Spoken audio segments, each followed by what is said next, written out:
Hello, welcome back in political science class. I am Hirlal sir from MLP International School Rajpura, and now we are doing our chapter 5th. The name of the chapter 5th is Challenges and Restorations of the Congress System.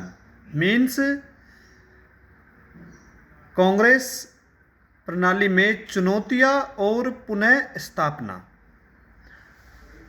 तो ये जो chapter हमारे पास है बेटा, after Nehru's death के बाद का chapter है कि कांग्रेस सिस्टम में कौन कौन सी समस्याएं, कौन कौन सी चुनौतियां हुई, किस तरह उनका निपटारा किया गया।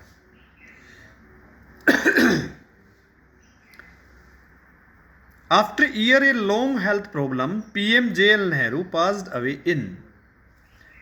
बताया गया है कि जवाहरलाल नेहरू का स्वास्थ्य जो लंबे समय से ठीक नहीं चल रहा था और प्रधानमंत्री पंडित जवाहरलाल नेहरू जो है वो इन मई, हम कहेंगे कि 10 मई 1964 का उनका देहांत हो गया, उनका स्वर्गवास हो गया। सून आफ्टर हिज डेथ, और उनकी मृत्यु के पश्चात across two important question who and what after Nehru, लोगों के दिमाग में आने लगे कि उनके बाद कौन और नेहरू के बाद क्या होगा। इट वॉज फियर्ड, ये डर भी सताने लगा था लोगों को, that like so many independent country, कि बहुत से जो स्वतंत्र राष्ट्र है, इंडिया टू जिसमें भारत भी है, वुड डेमोक्रेटिक सक्सेशन, कि भारत में लोकतंत्र की स्थापना या लोकतंत्र रह पाएगा या नहीं रह पाएगा। इट वॉज आल्सो फियर्ड, इसमें यह भी भय था सभी को, that the army could play the political role.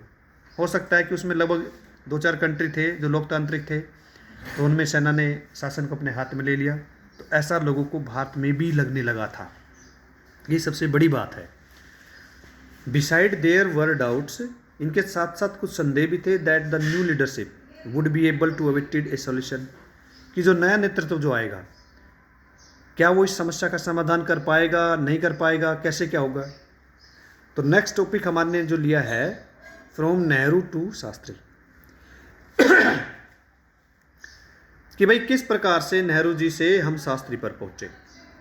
When Nehru passed away, K Kamaraj the president of Congress, जब नेहरू जी का निधन हो गया था तो उस समय कांग्रेस पार्टी के बेटा के कामराज, हम कहेंगे कि भाई प्रेसिडेंट हुआ करते थे। पार्टी कंसल्टेड कांग्रेस एमपीज, उन्होंने पार्टी के जो एमपीज थे उनसे कंसल्ट किया, and found that all of them in favour of Lal Bahadur Shastri ji. उस समय सभी जो भी एमपी जो थे वे बेटा सभी लाल बहादुर शास्त्री का पक्ष में थे। तो लाल बहादुर शास्त्री जी को चुन लिया गया था कि भाई अगले प्रधानमंत्री लाल बहादुर शास्त्री जी होंगे। किन किन वजह से उन्हें चुना? He was chosen as the leader of the Congress parliamentary party. सबसे बड़ी चीज़ यह है कि उन्हें चुन लिया गया था कांग्रेस पार्टी का पार्लियामेंट्री लीडर के रूप में, एंड दस बिकेम द मिनिस्टर, इस तरह से वो मंत्री बने। He was known for his simplicity, वो अपनी सादगी के लिए जाने जाते थे, and his commitment to the principle, और वो बड़े सैद्धांतिक आदमी थे। Shastri ji became the country's PM from May 1964 to 1966। Shastri ji देश के प्रधानमंत्री बने थे वो 1964 से लेकर बेटा 1966 तक, यानी केवल उनका प्रधानमंत्री कार्यकाल लगभग 2 वर्ष का रहा, तो ज़्यादा उनका कोई कार्यकाल जो था वो नहीं रहा। During Shastri ji brief prime ministership the country faced 2 major challenges. जिस दौरान शास्त्री जी प्राइम मिनिस्टर जो थे देश के, उस समय 2 बड़ी चुनौतियां हमारे सामने पैदा हुई बेटा। फर्स्ट जो हमारे सामने थी 1965 वार विद पाकिस्तान, 1965 में भारत का युद्ध पाकिस्तान के साथ हुआ, ये सबसे बड़ी समस्या हमारे सामने आई। और दूसरा एक चीज और भी देश में घटित हुआ, serious food crisis due to the failure of monsoon.